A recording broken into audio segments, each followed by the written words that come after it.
Todos nós, em algum momento da nossa vida, nos sentimos como o filho que se desgarra da mão do pai e sente necessidade de voltar.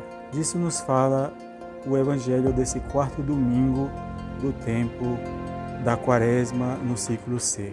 Converta-se e creia no Evangelho. Foi a frase que ouvimos no primeiro dia da Quaresma, na quarta-feira de cinzas. E o texto do Evangelho de hoje reforça esse sentido da verdadeira conversão que todos nós precisamos fazer. O Evangelho de hoje nos apresenta uma das mais belas narrações sobre o perdão e a reconciliação. Tudo começa numa crítica dos fariseus a Jesus, querendo desqualificar o seu ministério. Todos nós conhecemos esse texto como a parábola do filho pródigo, mas com o passar do tempo nós vamos percebendo que, na verdade, é a parábola do amor do Pai. Para entender esse texto, precisamos contextualizar um pouco todo o esquema que existe entre os personagens. Jesus estava sendo alvo de inveja porque os fariseus e os doutores da lei percebiam que Jesus tinha grande respeito das multidões por causa das palavras e ações que ele realizava, e eles não podiam negar que era obra de Deus, mas a inveja não deixava eles reconhecer tudo isso. E os fariseus ficam escandalizados porque Jesus está junto dos publicanos, cobradores de impostos, inclusive das prostitutas, como no caso daquela mulher que ia ser apedrejada e ele diz: quem não tiver pecado que atire a primeira pedra. O conceito de santidade que eles tinham era de que as pessoas deveriam manter até o olhar distante dessas pessoas que eles consideravam impuras e pecadoras. Nessa parábola nós temos uma escala de importância de cada personagem.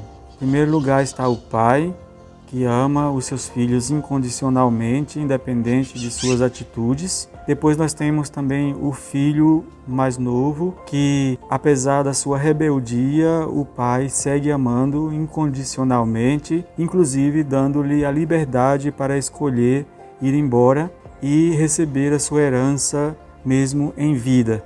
Temos também o filho mais velho, que é aquele que cumpre todas as regras, que é obediente ao pai, que está sempre do seu lado, e a partir daí nós podemos entender a mensagem a partir dos personagens. Percebemos que o pai não faz distinção entre os seus filhos, os ama incondicionalmente e quer o bem para todos.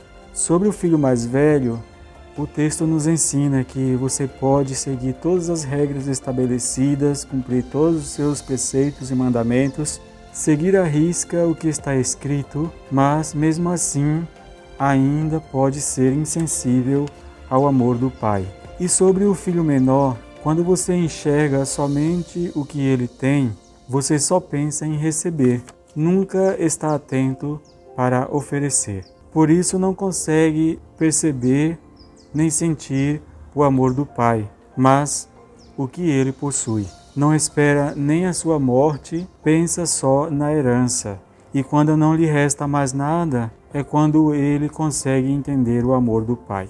O Pai é Deus. O filho menor são todos os pecadores, sofredores, rejeitados, incapazes de compreender o Pai através do amor. E por isso ele dá a liberdade para aprender também com a dor. O filho mais velho é o que representa os fariseus e os doutores da lei, porque eles julgavam ser conhecedores de todas as regras, inclusive eles criaram muitas para seguir e ser fiéis a Deus, mas mesmo as normas e os mandamentos sendo respeitados e cumpridos, ainda assim não são suficientes para agradar a Deus. Portanto, a parábola nos ensina que o pai queria enxergar amor no coração dos seus filhos.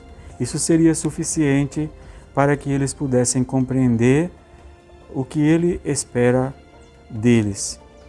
Portanto, a mensagem do Evangelho de hoje se resume nessa frase: estavam perto dos olhos, mas longe do coração. O pecado aqui consiste em estar longe de si mesmo, do irmão e do pai.